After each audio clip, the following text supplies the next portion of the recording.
খনিজ চুক্তি সইয়ের জন্য মার্কিন প্রশাসনের অব্যাহত চাপের মুখে রয়েছে ইউক্রেন।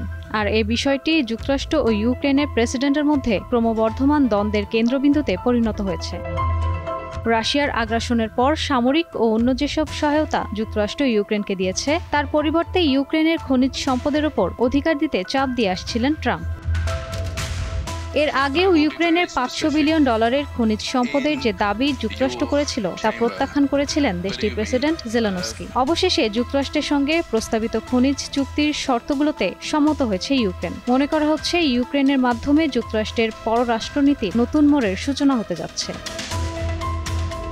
কিয়েভের তথ্য অনুযায়ী বিশ্বের গুরুত্বপূর্ণ কাঁচামালের 5% ইউক্রেনের হাতে আছে। এদের মধ্যে 1,90,00,000 টন গ্রাফাইটের প্রমাণিত মজুদ আছে, যা ইলেকট্রনিক যানবাহনের ব্যাটারি তৈরিতে ব্যবহৃত হয়। এছাড়া ইউরোপে যত লিথিয়াম মজুদ আছে তার 1/3 ইউক্রেনে, যেটি বর্তমানে ব্যাটারি তৈরিতে গুরুত্বপূর্ণ উপাদান।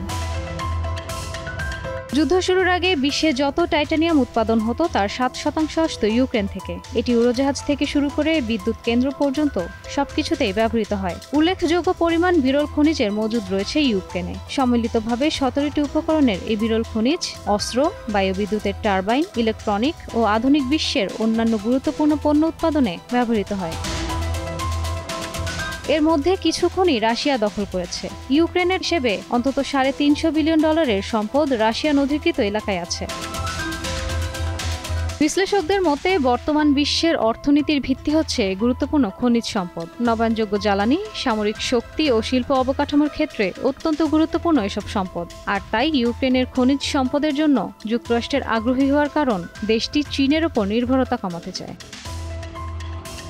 বিশ্বের বিরল খনিজ ভাণ্ডারের 75% নিয়ন্ত্রণ করে চীন। গত বছরের ডিসেম্বরে যুক্তরাষ্ট্রে কিছু বিরল খনিজের রপ্তানি নিষিদ্ধ করে চীন। এছাড়া 2023 সালে যুক্তরাষ্ট্রে খনিজ রপ্তানি সীমিত করেছিল দেশটি।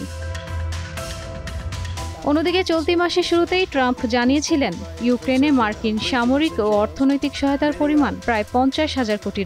আর তিনি ইউক্রেনে খনিজ সম্পদে সমমূল্যের প্রবেশাধিকার চান। অর্থাৎ রাশিয়ার বিরুদ্ধে যুদ্ধে সমর্থনের বিনিময়ে ইউক্রেনের বিরল খনিজ সম্পদের অর্ধেকটা পেতে চায় যুক্তরাষ্ট্র।